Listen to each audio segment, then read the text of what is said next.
On voit ton visage un peu flou, mais ça va. Je suis là. Ok, voilà. On va parler de tout ce qui s'est passé. Tu as été traduit en justice pour viol sur mineur, avortement. Qu'en est-il exactement? Papa Moïse Mbi et pasteur Moïse Mbi, aujourd'hui on a la chance de t'avoir.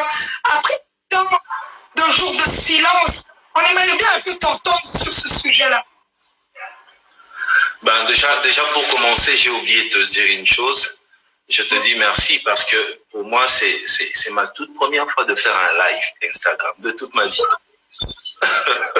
C'est ma toute première fois et c'est vrai qu'il y a eu toutes ces choses.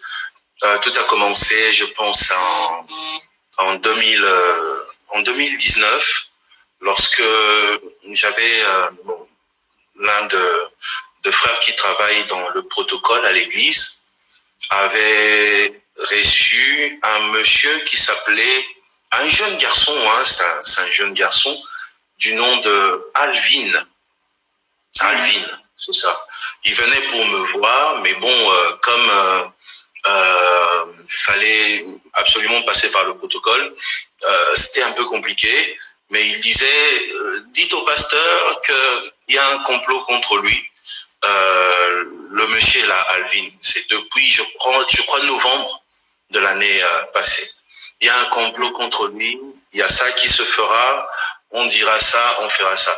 Mais vous savez, je suis un peu habitué au combat. Et moi, je minimisais ça, je disais au protocole, non, ne faites pas attention, non, non, non.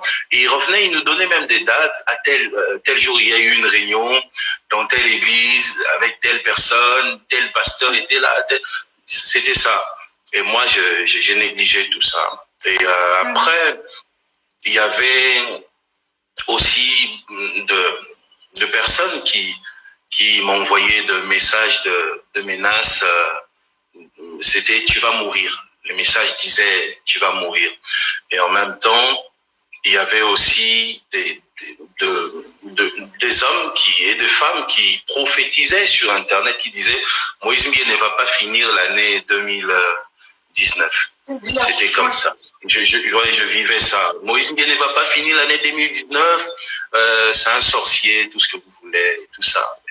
Et lorsque j'ai fini l'année 2019, j'ai reçu un message anonyme qui disait comme on n'a pas pu faire ce qu'on voulait, nous allons détruire ta réputation. Et les gens ne te regarderont plus comme avant. Et au mois de janvier, tout a commencé. Et voilà. Et vraiment, on te donnait beaucoup de détails, mais le procureur le procureur m'a demandé de ne pas parler parce que le dossier est en cours. Le procès.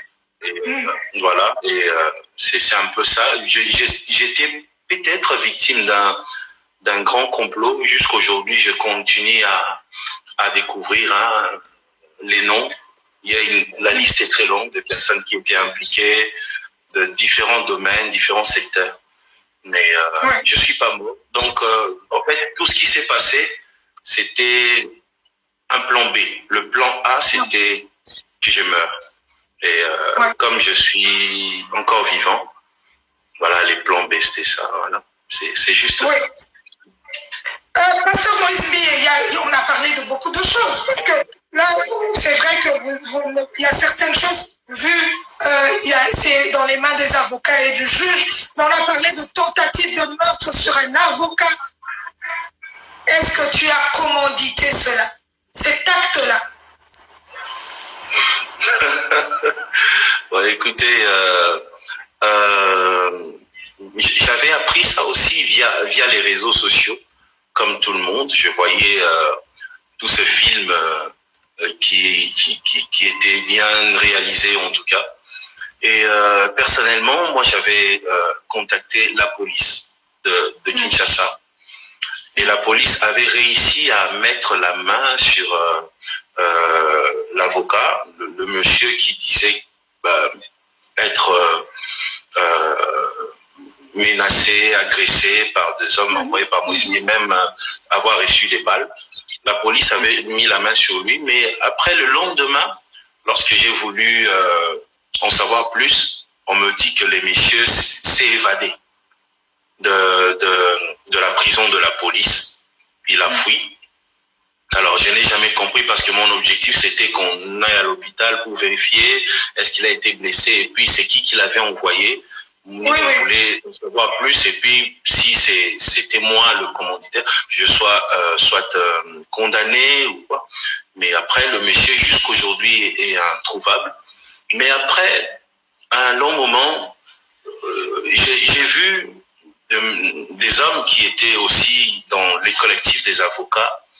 J'ai vu aussi via les réseaux sociaux qui sont passés, qui ont dit, il y en a qui m'insultaient, qui m'appelaient, qui disaient je suis un tueur en série, toutes ces choses. Après, toutes ces personnes qui m'insultaient tous les jours sont passées à la télé pour dire non, nous on est des avocats, vous savez quand on est avocat, parfois on est prêt à faire un montage pour arriver à ses fins. Vous voyez. Alors, je dirais que c'est parmi les montages qui ont été faits par ces avocats. Jusqu'aujourd'hui, le monsieur est introuvable. Moi aussi, comme toi, je le cherche. Et je lance même un appel à sa famille. Si jamais vous retrouvez le monsieur, j'avais blessé par balle. En tout cas, aidez-nous à le retrouver, à l'envoyer à l'hôpital et surtout que je sois condamné. Vous voyez, jusqu'aujourd'hui, le monsieur est introuvable. On ne sait pas où il est. Bon, ce sont des bons avocats, en tout cas, ils sont prêts à monter un film comme ça pour défendre leurs clients. Et quand tu devrais avoir des avocats comme ça qui sont capables de faire des choses comme ça. Je vais en chercher aussi. Bon, c'est vrai que dans toute cette histoire, il y a eu aussi l'empoisonnement de 10 musiciens. C'est quand même énorme. Mais toutes ces personnes-là, on n'a pas entendu parler de décès. C'est ça qui cloche un peu. On a entendu empoisonnement, on a même cité l'arsenic. Moi, j'ai un peu fouillé, donc je dis, à un moment donné, le pasteur Moïse est allé chercher vraiment cette vieille, comment on appelle cette vieille, ce vieux poison. Il a trouvé ça. C'était quand même un peu trop. Dites-moi un peu sur cette histoire de arsenic encore. Bon, et je vais parler encore. C'est bien de te voir. Laisse-moi te dire, ça fait plaisir de te revoir. Ça fait longtemps quand même. Écoute, j'ai été contacté, je me souviens, mon avocat était aux États-Unis. Et celui qui était tombé sur cette vidéo, c'était un matin. Il m'a dit, pasteur, regarde un peu ça. Et je suis entré moi aussi pour suivre une émission où on disait, sans le dire vraiment, que j'avais empoisonné des frères, des sœurs. Et gloire à Dieu pour moi, la personne qui le disait citait de nom, et à un moment, la personne a cité le nom d'une personne que je connaissais, qui est assez proche de moi, et j'ai son numéro. Et la personne avait cité Madame Adassa Toto. Vous voyez? Et la fameuse Adassa Toto, si vous voulez, c'est elle qui organise les chœurs dans mes albums. Donc, quand vous écoutez mes albums, si les chœurs est bon, c'est Adassa qu'il faut dire merci. Vous voyez? Elle travaille avec beaucoup de musiciens. Et directement, j'ai pris mon téléphone. C'était un matin. J'étais d'ailleurs en train de manger. J'ai dit, Adassa, ça va? Oui, ça va, papa. J'ai dit, tu es empoisonné, j'ai appris.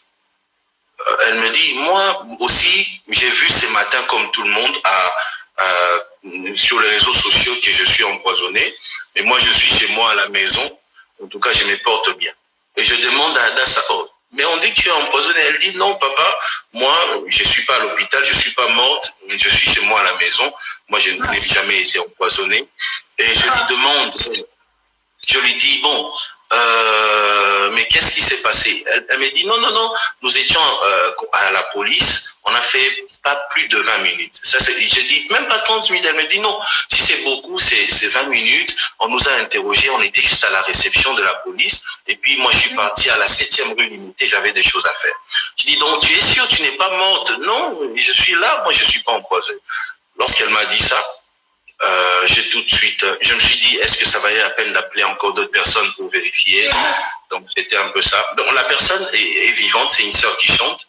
Il y a même ses vidéos sur YouTube. Une sœur qui chante bien, elle s'appelle Ada Santoto. C'est elle que j'ai appelée pour vérifier. Et elle m'a dit qu'elle n'a jamais été empoisonnée. Bref, moi aussi, j'ai découvert arsenic comme ça lorsque j'ai entendu ça. Je suis entré aussi sur Internet, Google, pour voir c'est quoi arsenic et tout. Et, voilà, je me demande tous les jours, j'empoisonnerais pour quel intérêt?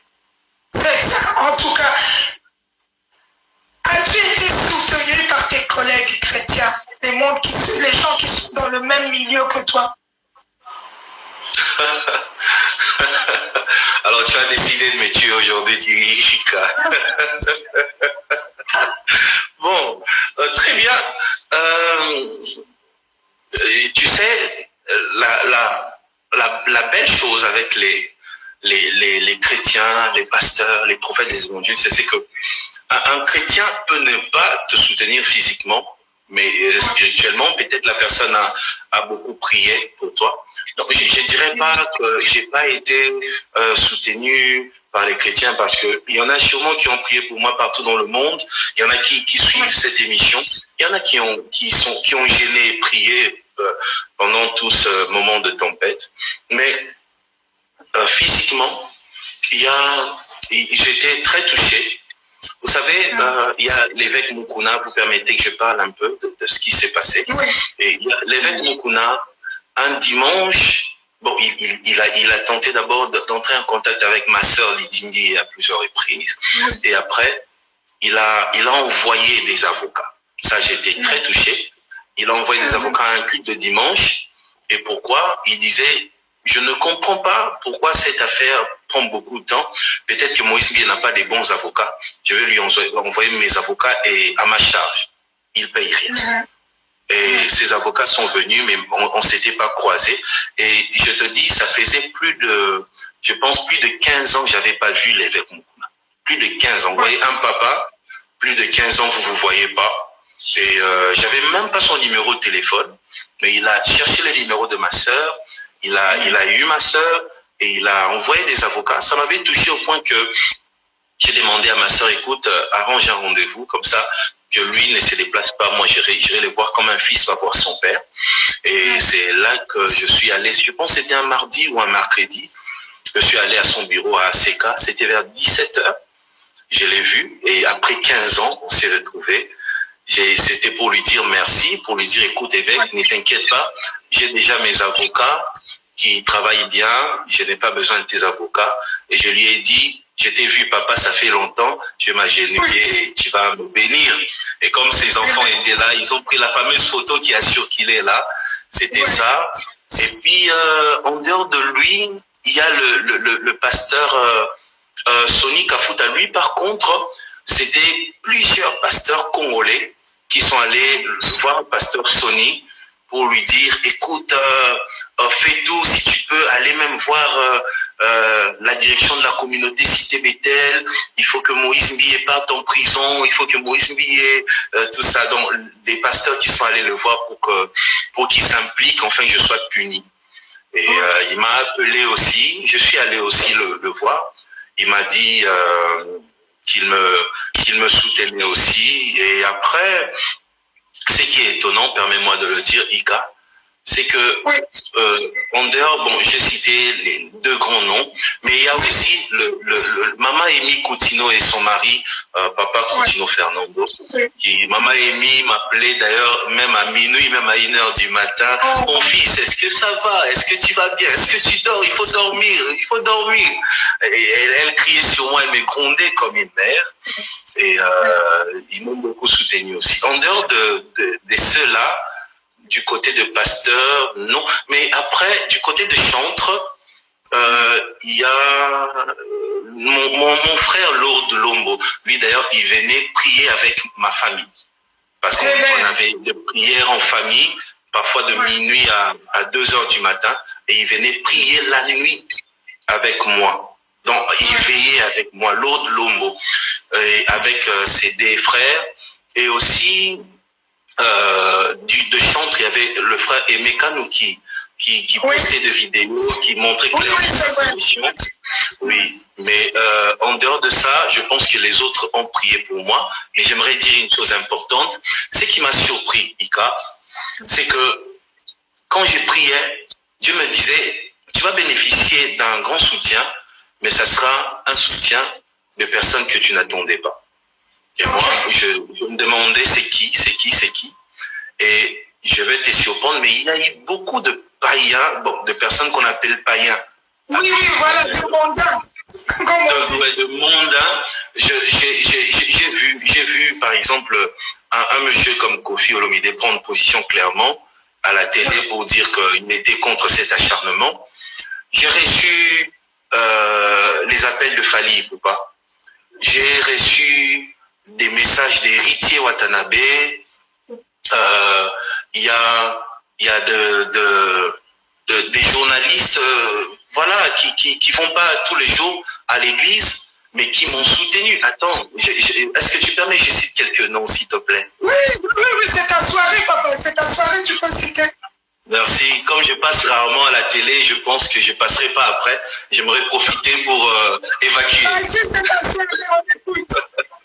Alors, il y a un garçon qui m'a surpris. Je ne le connaissais pas. Je ne sais pas qui il est. Jusqu'aujourd'hui, je n'ai même pas parlé avec lui au téléphone. Jusqu'aujourd'hui. Je n'ai pas son numéro. Et je ne pense pas qu'il a mon numéro. C'est un certain Era Ramsès. Oui, un certain Era Ramsès. J'ai vu, on ne se connaît pas, je n'ai pas son numéro, il n'a pas mon numéro. C'était incroyable.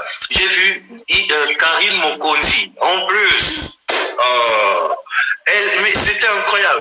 Donc j'ai vu Saï aussi, je le dis, il m'écrivait presque chaque jour, il écrivait le comédien Saï. Il y a Papi Moma, d'ailleurs, pour ceux qui veulent avoir plus d'informations sur ces dossiers, sur tout ce qui s'est passé vraiment, même le nom des gens, Papi Moma connaît tous les détails que moi-même j'ai pas. Vous voyez, il y a Nati Lokole, il y a Mami Lela, des personnes qui m'ont soutenu. Après, il y a des hommes d'affaires, des amis qui m'ont soutenu, Guy Luando, les sénateurs, et des amis comme mon frère Eric Mandala et les politiques surtout aussi du côté de FCC. J'ai été très soutenu par les gens des FCC, par les gens des Cash. Il y en a qui venaient jusque chez moi à la maison à minuit. Je me rappelle avoir reçu son Excellence Denis Kambaye, je pense à minuit chez moi à la maison, vous voyez. Et j'avais des gens comme ça, et j'avais des hommes comme Yves Kissombe qui me proposait d'être mon avocat gratuitement, vous voyez.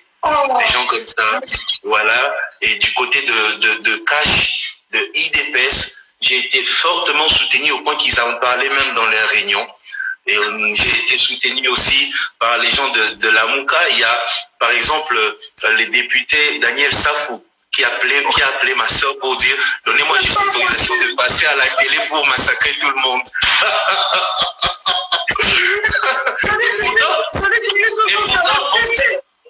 Et pourtant, on ne s'est jamais vu. Je ne le connaissais pas. Et il disait, donnez-moi cette autorisation de passer à la télé, que les pasteurs ne parlent pas. Moi, je vais parler à sa place. Vous voyez, il y a toutes ces personnes qui m'ont beaucoup soutenu. Il y a beaucoup de noms. Mais du côté de pasteurs et de musiciens chrétiens, il n'y a que les noms que j'ai cités qui m'ont soutenu comme ça physiquement. Les autres sûrement m'ont soutenu spirituellement. Oui, en tout cas, merci à toutes ces personnes qui vous ont soutenu aussi, que nous n'avons pas cité, parce que des fois qu'on cite les noms comme ça, après, donc on remercie tout le monde. Donc c'est important de le dire aussi. Que souhaites-tu dire à toutes ces personnes qui ont été blessées dans leur amour propre par rapport à tout ce qui s'est passé autour de ta personne, cet homme que tu as créé, ce nom que tu as créé qui est Pasteur Moïse Ndi, la réserve de l'Éternel. Qu'est-ce que tu peux leur dire aujourd'hui? Aujourd'hui, tu as la chance de t'adresser à ton public, à toutes ces personnes qui t'aiment sincèrement. Oui, il y a eu plusieurs personnes qui étaient très blessées. Partout dans le monde, beaucoup écrivaient. Il y en a qui pleuraient même. Il y en a qui sont entrés en prière. Il y a eu même de divisions. Il y en a qui croyaient. Il y en a qui disaient non, ce sont de mensonges. Il y a des familles comme ça qui sont divisées. Je suis très touché par leur amour pour moi. Mais après, je bénis Dieu pour ce qui est arrivé. Pourquoi? Parce que vous savez, demain, des avocats ou une catégorie d'hommes, je ne sais pas qui, va se lever et commencer à raconter des choses. Je pense qu'on va prendre ça avec des pincettes cette fois-ci. Vous voyez? On ne va pas croire tout de suite. Parce que je pense que ce qui m'est arrivé a été une leçon pour moi, mais aussi une leçon pour plusieurs, pour l'Église. Vous savez, la Bible dit, le berger sera frappé et les brebis seront dispersées. L'Église doit comprendre que lorsque les leaders sont persécutés ou touchés, c'est parce qu'on veut que les brebis se dispersent. Vous voyez? Lorsque un leader est touché, c'est une génération qui est visée. Amen. Vous voyez? Alors, ils ont compris ça. Il y en a qui ont compris en retard. Il y en a aussi qui étaient emballés. Mais après, je pense que Dieu s'est servi de mêmes personnes qui ont dit tout ce qu'ils ont dit sur moi. Dieu s'est servi de ces mêmes personnes pour éclairer. Et tout ce que vous avez entendu là, dans des voices, les voices que nous tous nous avons reçus, c'est exactement comme ça que les choses se sont passées. Et voilà, je dis à toutes ces personnes d'être vigilants. Et sachez que votre amour m'a vraiment touché, vous qui avez prié pour moi, pour tout ce que vous avez fait. Continuez à faire confiance à votre Dieu. Et chaque fois qu'il y aura une tempête, allez au pied du Seigneur pour l'écouter, lui demander, Seigneur, qu'est-ce qu'il faut faire? Est-ce que tu es avec cet homme ou pas? Je pense que la meilleure chose à faire, c'est ça. Parce que si on s'est mis à écouter, demain, aujourd'hui, vous savez comment c'est. Moïse Mbié, magicien. Après, Moïse Mbié, franc-maçon. Après, Moïse Mbié, guégué. Quand Guégué a commencé, mais c'était le monde entier qui était emballé. Une histoire d'un Dieu qui n'existe pas, son temple n'existe nulle part. Il n'y a aucun adepte de Guégué à part Moïse Mbié. Et les gens étaient emballés. Après, eux-mêmes se sont ressaisis en disant, oh, Guégué, mais Guégué, c'est quoi finalement? Même quand tu tapes Google, Guégué n'existe pas. Après, aujourd'hui, quand le vent Guégué est passé, aujourd'hui, Moïse Mbié, c'est un violeur, c'est un tueur, tout ça. Demain, ça sera quoi? Moïse Mbié vend les armes? Parce que j'ai l'impression d'avoir tout vécu maintenant. Demain, sûrement, ils vont inventer une chose où on a attrapé Moïse Mbié avec des armes à la maison. J'ai atteint un niveau où j'ai mis des caméras partout dans ma vie. Dans mon bureau, dans ma maison, j'ai placé des caméras partout parce que je me dis, la méchanceté des hommes a atteint un niveau où demain on peut dire Moïse Mbié. Parce que je pense que c'est la seule chose qui reste. Parce qu'on a tout dit sur moi. Je pense que peut-être qu'on dira demain ils vendent les armes. Alors, je demande au peuple de Dieu d'être vigilant et n'oubliez pas cette phrase, lorsqu'un leader est visé, lorsqu'un leader est plutôt combattu, c'est la génération qui le disait. C'est tout. On veut que l'Église puisse perdre la foi, que ceux qui croyaient puissent ne plus croire. C'était ça l'objectif. Et je pense qu'une personne a dit à la télé avoir soutenu une personne pour détruire l'Église. Vous voyez. Donc l'objectif, le combat n'était pas contre Moïse Mbié, le combat c'était contre l'Église. Et merci à eux de continuer à m'aimer encore. Et soyez vigilants maintenant lorsque vous verrez vos leaders combattus, massacrés. Sachez que c'est la génération qui est visée. Voilà. Oui, en tout cas, la génération est visée. Je vois quelqu'un qui a écrit un mot. Il y a eu beaucoup de messages positifs quand vous parlez. Il y a quelqu'un qui a écrit Tolina Kayo Kakabongo. Donc, en tant que je crois que c'est quand même fort comme message. je crois que c'est important de le dire aussi, que malgré les vents et malgré, comme on dit, le pasteur Moïse Mbi est aimé. Je vois plein de cœurs. J'aimerais bien que vous puissiez ressentir ça aussi, qu'il y a quand même un côté des gens qui vous apprécient énormément. Pasteur Moïse Mbi, il y a quelque chose qui vous caractérise. On a vu ce silence-là, mais il y a le calme absolu,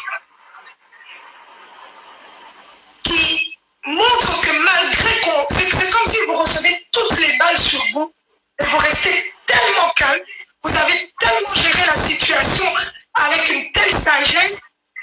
Est-ce que c'est une stratégie de communication ou c'est réellement Moïse Mbi en soi? Vous savez, Ika, lorsqu'on reçoit le Saint-Esprit, le Saint-Esprit influence la nature de l'homme. Yes. Afin que tu puisses ressembler à Dieu, à Jésus-Christ. Vous voyez? J'étais jadis une personne agitée aussi, moindre vent, je tremblais, je pleurais, je m'emportais comme tout humain. Mais après de moments de prière, des jeûnes, j'ai appris à laisser le Saint-Esprit dominer sur moi. On a tous deux dimensions. On a le côté physique et la dimension spirituelle. Maintenant, c'est à toi de choisir qui laisser prendre les déçus. Vous voyez, quand il y a un vent, je te pose une question. Kika, tu as 2 chiens. Tu as 2 chiens chez toi et tu nourris tout le jour un chien. Ça fait 1 mois, tu nourris un seul chien. Tu le nourris bien avec des vitamines, tout ça, le chien est fort. Un autre, tu nourris jamais. Et après, un jour, un voleur entre dans la maison. Quel est le chien qui aura la force d'attaquer? C'est celui qui mange. Vous voyez, et c'est la même chose avec l'homme. L'homme a comme 2 chiens à l'intérieur, dans son esprit. Il y a ton côté, le moi, ton côté toi qui apparaît. Ton côté toi, c'est parfois ton orgueil, c'est le manque de maîtrise. Mais il y a le côté où le Saint-Esprit a travaillé, ton esprit, vous voyez, renouvelé. Et il y a ce côté-là aussi qui apparaît lorsque tu nourris. Maintenant, moi, j'ai choisi de nourrir mon côté spirituel que mon côté charnel. Vous voyez, et chaque fois qu'il y a un vent, c'est mon côté spirituel qui réagit directement. Et mon côté spirituel me dit, reste calme, le Seigneur est au contrôle, garde la foi. Et j'ai tellement nourri ce côté que c'est devenu ma nature. Aujourd'hui, c'est même plus pour les médias. Si tu viens dans ma vie et que tu me cherches un problème, tu seras surpris par mon calme. Je parle pas, j'insulte pas, je réagis pas, je te regarde, je t'observe et je prie. Je prie pour ton cœur. Et c'est ce que j'ai fait. C'était pas une stratégie de communication, c'est devenu ma nature. Je suis comme ça maintenant.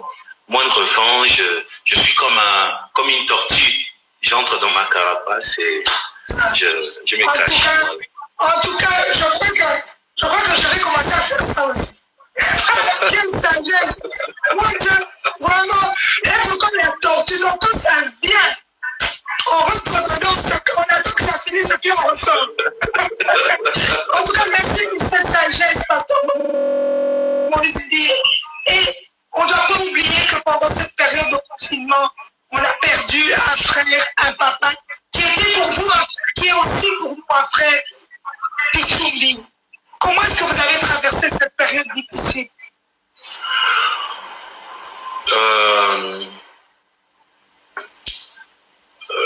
Je pense que jamais je me suis senti aussi faible de toute ma vie. Vous savez, j'étais...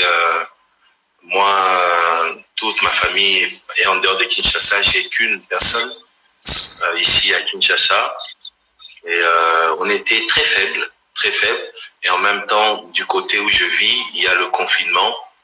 Donc, c'est pas facile de sortir à tout moment. Et j'ai pleuré, j'ai douté aussi. J'aimerais vraiment pas parler comme un pasteur, j'aimerais parler comme un humain, un être humain simplement. J'ai douté un moment. J'ai douté parce que il faut dire que mon frère Pichumbi était atteint de la Covid, coronavirus. Je pense que ma mère ne voyait pas mon frère et il l'appelait pas. Et quand on l'appelait, il répondait pas. C'est là que Paulin, mon frère, est allé voir mon autre frère chez lui à la maison. Il l'a trouvé presque mort et a appelé vite l'ambulance. On l'a ramené à l'hôpital. Bon, lui, c'était un Congolais qui disait « Ah, ça va passer, c'est juste une petite maladie, je vais prendre une quinine et tout, ça va passer. » Or, il était déjà atteint, frappé de la Covid. Et mon frère l'a emmené à l'hôpital. Arrivé à l'hôpital, il était presque mort. Il est entré directement dans le coma où il a fait 17 jours. 17 jours dans le coma. Et pendant tout ce temps, nous étions en prière. J'ai dormi presque plus. Et on espérait, on croyait qu'il va se relever. Et on voyait même des choses positives quand on priait. Dieu nous disait des choses positives, de continuer à espérer. Et après 17 jours, les médecins ont appelé la famille pour dire qu'ils sont obligés de débrancher et qu'il ne va plus tenir jusqu'ici minuit. Donc, il vivait avec une respiration artificielle. Et voilà, on a débranché et puis c'est comme ça que le berger Pichu est parti après 17 jours dans le coma.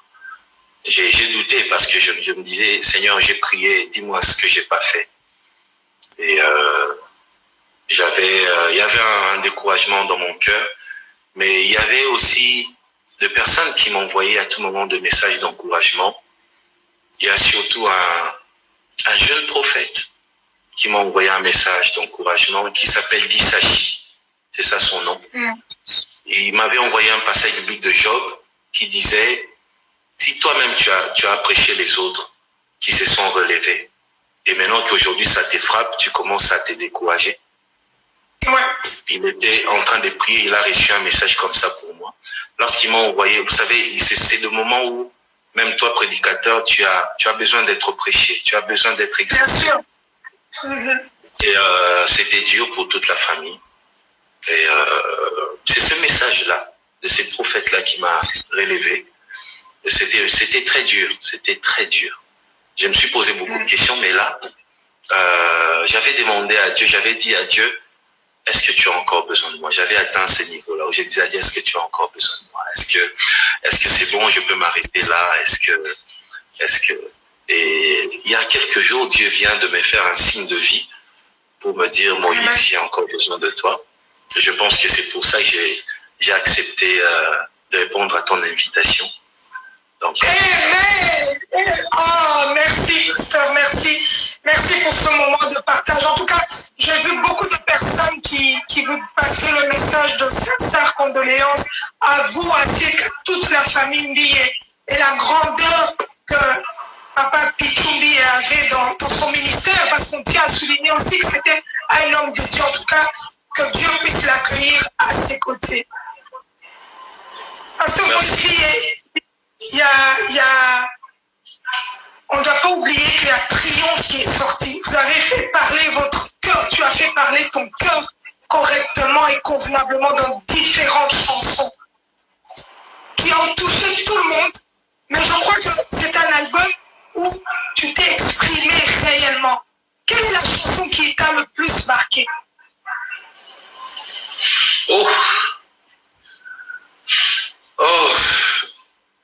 Je vais te dire une vérité. Quand j'ai commencé la musique, moi, je voulais pas être un chanteur. Je voulais écrire des chansons pour les autres. Et j'ai écrit quelques chansons pour des gens aussi qui ont marché. Je pense que les tout derniers albums que j'ai fait pour une autre personne, c'était l'album de la sœur Trina. Et la plupart des chansons que j'aime, moi, que j'aime le plus, sont des chansons que je chante pas, que je donne aux autres. Vous voyez? Et je pense qu'il y a des chansons telles que Couronné, que j'ai pas voulu chanter, j'ai donné à une autre personne. Et pour Triomphe, c'est ceux qui écoutent ma musique qui vont apprécier. Moi, j'ai écrit des chansons, j'ai arrangé, je suis allé en studio, on a enregistré. Le bonheur, c'est lorsque je vois les autres. Parce que, attendez, ça va peut-être couper, mais je vais relancer parce qu'il reste 20 secondes. On va peut-être couper et puis je relance.